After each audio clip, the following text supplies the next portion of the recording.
সুপ্রিয় দর্শক, আজকে আমরা চলে এসেছি এই এলাকার বিশিষ্ট লোক গণ্যমান্য চাচার কাছে। চাচা দেখতেছি যে খুব মানুষকে জ্ঞান বুদ্ধি দেয়। আজকে আমি জানতে চাইবো যে কিভাবে টাকা উপার্জন করা যায়। বলেন তো চাচা। তুমি করো কি? আমি তো সাংবাদিক, কিছু টাকা কামাই করি আর কি। তোমার কি বউ আছে? বউ আছে। সুন্দর না কালা? সুন্দরই তো, একটু সুন্দর আছি। তো তুমি তো প্রথমে মার গেছো বেটা, হেই না তোমার এই সাংবাদিকতা করুন লাগে। ও, তোমার এই সুন্দর বউটা টিয়ার মেশিনটারে তুমি গড় হয়ে দিছো।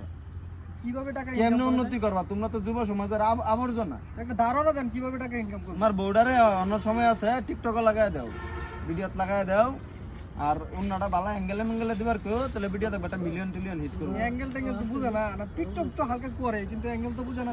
টিকটক করে ভাইরাল হয় না ভিডিও। ভিডিও কিভাবে ভাইরাল ভাইরাল হয় না? হয় না? এটা জুকবার ডুকবার কেউ কিভাবে যুক্ত নাটারে ঠিকঠাক কিভাবে যুক্ত করতে দেখা